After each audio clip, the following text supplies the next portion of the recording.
using it with a cognitive neuroscience module, level 6 students, and they're a combination of students who are psychology students, students from Harrow taking commercial music and BA Music Honours, and cognitive neuroscience students here in the Department of Psychology.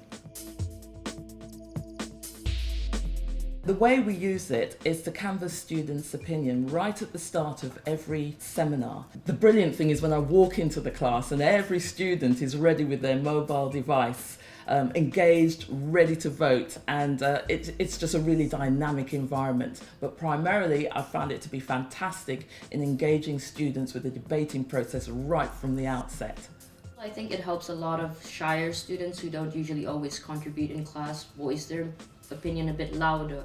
I think in this day and age, us students would use and utilize our phones and laptops anyways in class just to genuinely maybe take notes or whatever, but this is actually helping us use it in a more creative and useful way in which we won't just be on our social media or anything.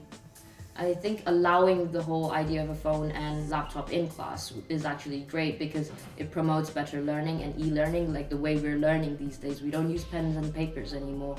We are more likely to use laptops, so we get more comfortable with it. And Poll Everywhere just helps reinstate that because it's easy access. You just quickly do true or false. We're used to that and just get it done and over with, and that just helps us.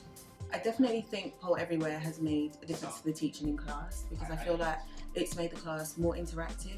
We feel more comfortable with each other now. I feel like we can talk to each other because it's something fun to do. It's introduced something new into the way of studying.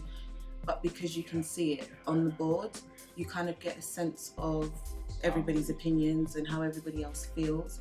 But then it's anonymous. So you kind of feel like, okay, is the person sitting next to me, are they thinking the same as me? Are they thinking different? And then that engages you in having some sort of conversation.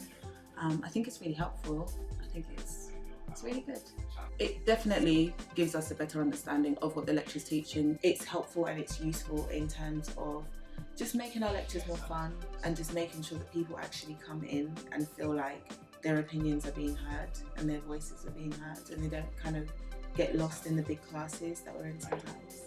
It can be used at the beginning of a lecture if a lecturer wanted to get a sense of where students were positioned on a particular issue. It could be used in a sort of small tutorial setting. As much as it's a polling mechanism, if you like, I think the uses are wider. I know that within Poll Everywhere you can post different kinds of questions, so you can have multiple choice, you can have free text answers, you can use a kind of cold spot, hot spot thing, so you could put a geographic map up and then you might want students to give you an opinion about particular activities located in particular parts of the globe. So you could use it as a kind of heat map, and there are many other polling mechanisms out there, but for me Poll Everywhere is instant. It's accessible, it's easy to use, the interface is dynamic, the results are real lifetime results, so you get a real sense of what's going on with your student group.